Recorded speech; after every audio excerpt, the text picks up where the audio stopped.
সম্প্রতি ওয়াজ মাহফিলে সংসদের নারী এমপি ও কলিগদের সরিয়ে নিয়ে মন্তব্যের জেরে সমালোচনার মুখে পড়েন আমির হামজা। যদিও কুষ্টিয়ার এই এমপি সরাসরি নারী এমপিদের নিয়ে কিছু বলেননি, তবুও তার বিরুদ্ধে কড়া জবাব দেন রুমিন ফারহানা।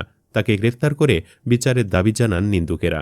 এসবের মধ্যেই সংসদের একটি ছোট্ট ভিডিও ক্লিপ ভাইরাল হয়েছে, যেখানে আমির হামজাকে বিএনপি নেত্রী ও এমপি নায়েব ইউসুফের সাথে কথা বলতে দেখা যায়।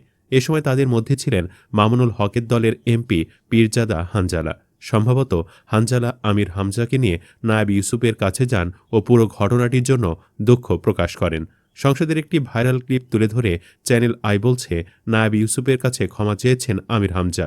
তবুও সেই ভিডিওতে নায়েব ইউসুফকে খুব একটা সন্তুষ্ট দেখা যায়নি, তাকে বিরক্ত দেখাচ্ছিল। এর আগে সামাজিক যোগাযোগ মাধ্যমে ভাইরাল হওয়া একটি ভিডিওতে দেখা যায় সংসদে পাশে বসা এমপিদের নিয়ে কটূক্তি করছেন আমির হামজা।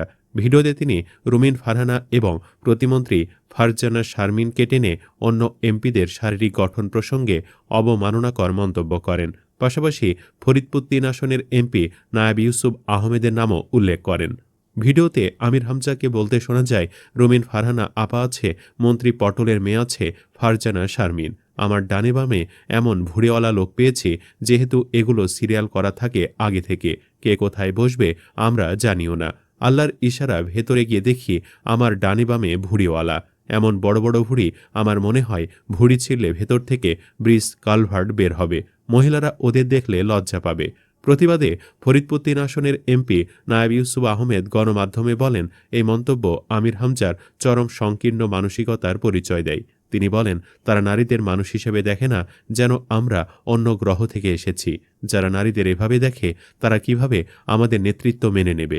এটি সম্পূর্ণ অযৌক্তিক। তারা প্রকৃত অর্থে ধর্ম মানে না, বরং ধর্মের নামে নারীদের দমন করতে চায়। দেশের মানুষ এটি কখনো মেনে নেবে না, আমিও না। এ বিষয়ে ব্রাহ্মণবাড়িয়ার এমপি রুমিন ফারহানা সংসদেও প্রতিবাদ জানান।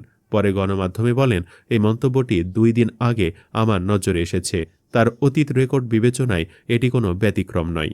তিনি আরও বলেন, আমি অবাক হয়েছি যে সংসদে 1 সপ্তাহ যাওয়ার পরও তিনি জানেন না যে প্রতিটা সদস্যের নির্দিষ্ট আসন থাকে। তিনি ডান বামের কথা বলেছেন, অথচ বাস্তবে তার পাশে কেউ ছিল না। জামায়াতের এমপি হিসেবে তিনি জামায়াতের সদস্যদের সঙ্গে বসেন। তিনি মন্তব্য করেন, এটি নারীদের প্রতি তাদের দৃষ্টিভঙ্গির প্রতিফলন। একটি নারী বিদ্বেষী সমাজে এটি অস্বাভাবিক নয়। তবে সবচেয়ে দুর্ভাগ্যজনক বিষয় হল, এখন তারা জনগণের আনুষ্ঠানিক প্রতিনিধি।